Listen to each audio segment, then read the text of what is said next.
Hi, good morning mga manang.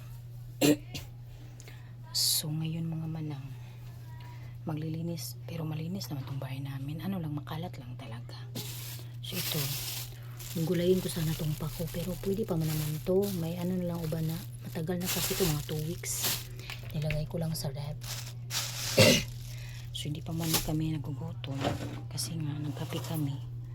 So ito, yung cortina talaga dito is ganyan talaga. So may nakita kasi akong ahas dito sa loob ng bahay, yung maliit na ahas na maitim. So kaya ginaganyan ko, tapos maraming lamok ngayon kasi ngating ulan. Ano ba to? Ano ba ito? Ngayon, mamaya ko na ito. So hindi naman masyadong madumi yung ano namin, kusina. Magubot lang pala. Lalagay muna natin itong pan doon sa rep.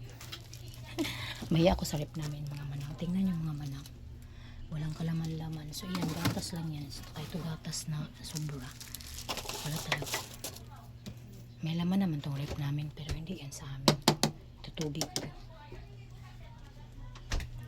Lagyan natin tong peanut butter.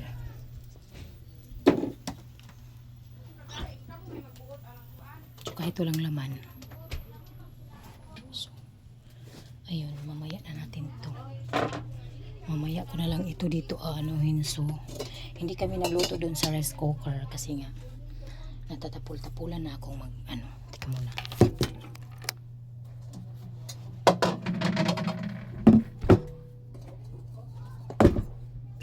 Hugasin pa yung rice cooker. So ito ko na lang tinakang. Oh ma. Dito ko na lang tinakang sa gasol. Kasi nga natatapulan na itong mama nyo. So hugasan ko muna itong baso kasi nga parang ano tingnan eh. So makita ba siya?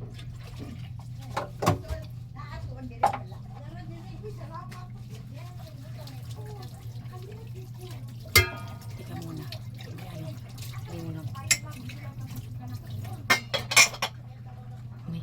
May ano muna kakasapin. Nagpaano ako kasi magbibenta na ako ulit ng tapioca. Kasi nga, sorry. Naluuluuran kasi ako. Kumain kasi akong ng langka. So,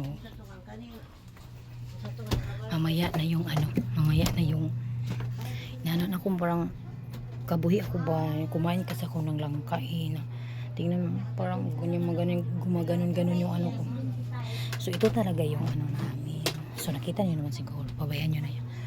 So nanglaba kami noong unang adlaw. So ito hindi pa to nauga.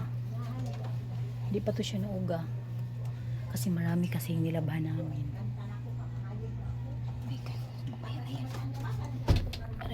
So ito labahin na naman ito. Bago pa kami naglaba, so lalabahin ito. Susuotin ko pa yan mamaya. Kasi nga, nabasa lang to.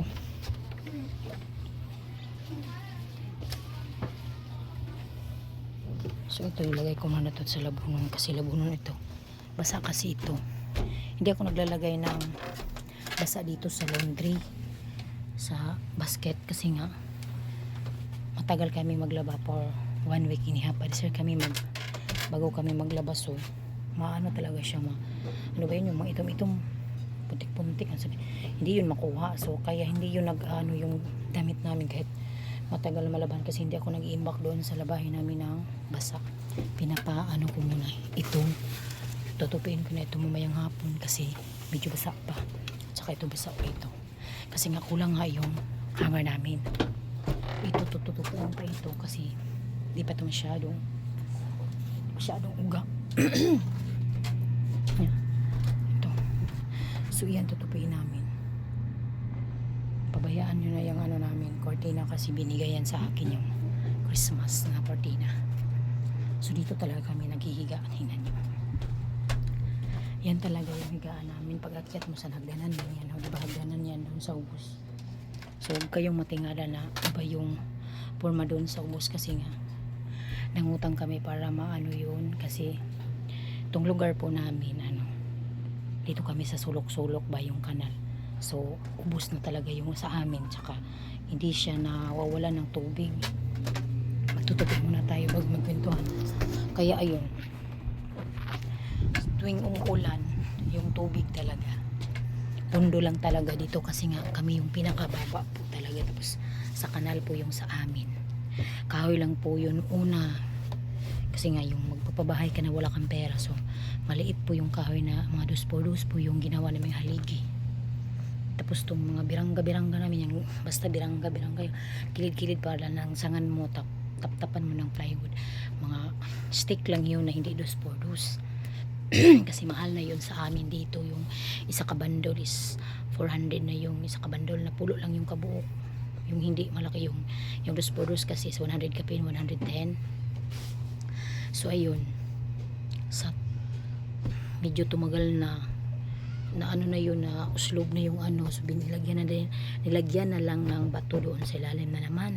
So hindi na din masira yung pultaan kasi nga gumugumano na yung ano, yung haligi. So nagplano kami ng mangutang kami, yung pinasemento talaga namin.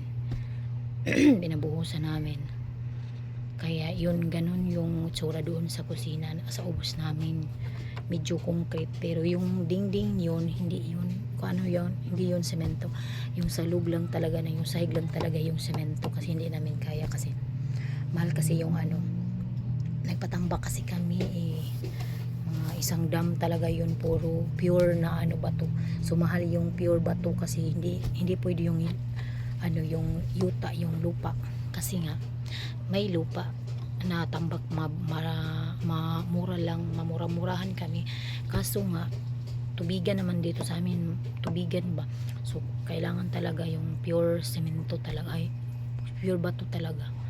Binakbak ata yun sa karsada niya, bininta ata, ano ba, basta iwan ko kung saan yun nila kinuha, isa ka 10 wheelers yun, inano namin, pure bato talaga yun ang tinambak namin, kaya nalakihan kami. Tapos nagpaano kami doon, nagpasuhol kami para dito, kay medyo malayo man yung karsada, so mabigat man yung bato, so pinapakyaw ko yun ng mga ano, mga 3,000 para maano dito, maliit man lang yung bahay namin, siguro mga 2 meters ang kalapad, yan 2 meters ang kalapad, at saka kahaba is ko ano, isipin nyo yung 2 meters lang yung kalapad yung bahay namin, kasi yung bahay talaga namin sa una is 1 meter lang talaga, pinataas, kasi nga binili ko yun ng ano, mga 2.5, 1 meter lang kahaba, ay kalapad, at saka 7 meters kataas, yun pinatalinis talaga yung bahay namin, kaunti, hindi talaga kami nakakaano.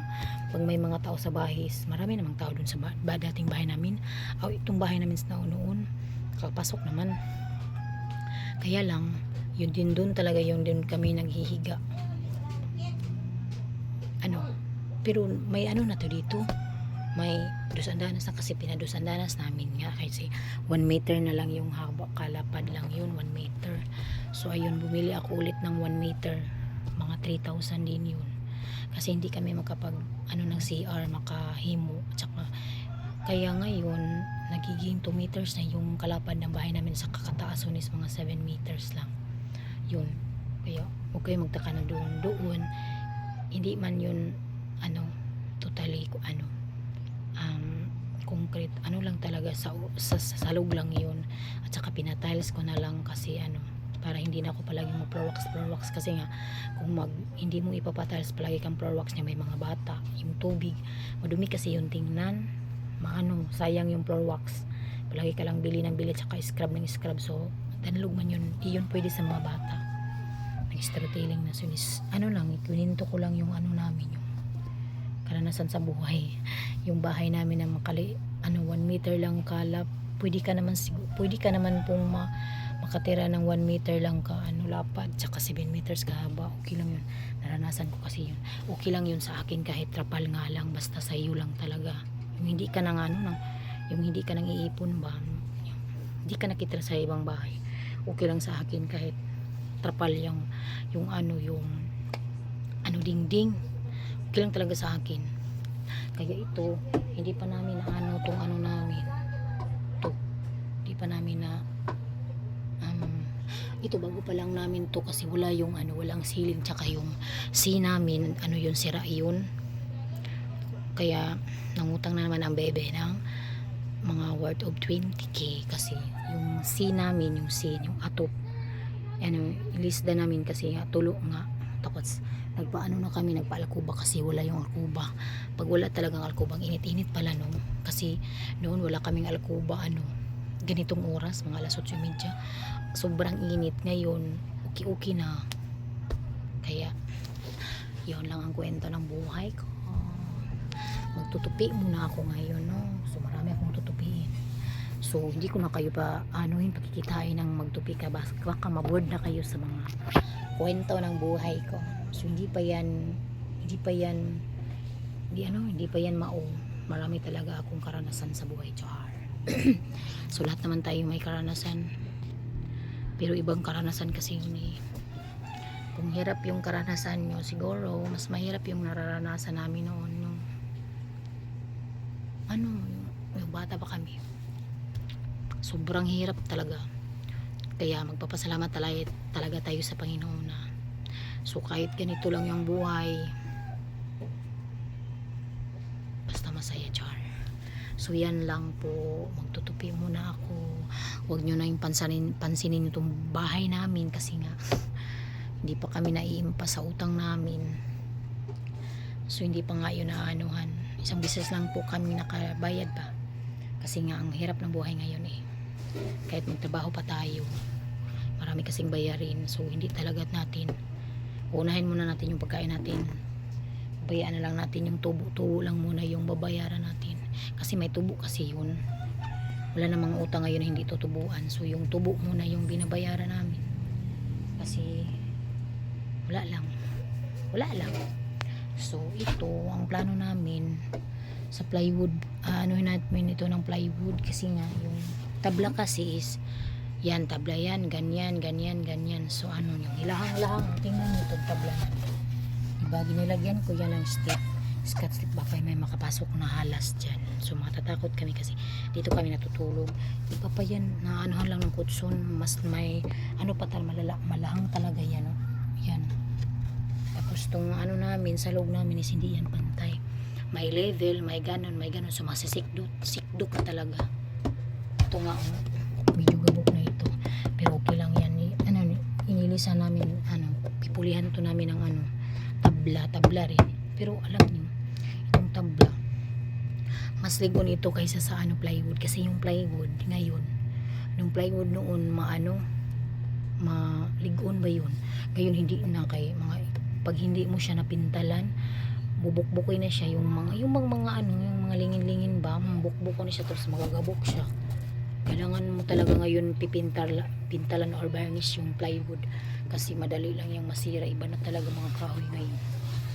Gusto ko nga talaga yung kahoy, yung tabla, pero siyempre itong tabla man ito sa amin, ligon talaga ito lang binili namin, yung ganyan kaliit ito kasi nga barato lang yun, maliit. Tingnan mo ito, yan lang, ito kahaba at saka dito yan lang yung bando nito, sa mamura lang. Kaya ganyan, tapak-tapak yung namin ito. Tingnan mo, yan, putol-putol yung namin yung sa loob, tapos dito kaya nagkaganito yan. So masikdo ka talaga dyan kasi hindi siya level, kasi nga yung tabla is hindi siya level talaga. Iba-iba yung forma ng tabla. Yung tabla din yan. So ganito yung tsura na ito ay anuhin ko pa ito. Tabla din ito. Ito to half moon yan. Half moon din ito. Itong half moon maganda man, pero magbubukbok man siya. Maraming agay-ay. So mga manang, yan lang mga manang. Salamat sa panonood. Nasa sa inyo na po yun kung isusubscribe ba ninyo ako or hindi. Hindi ko naman kayo pipilitin. Bye!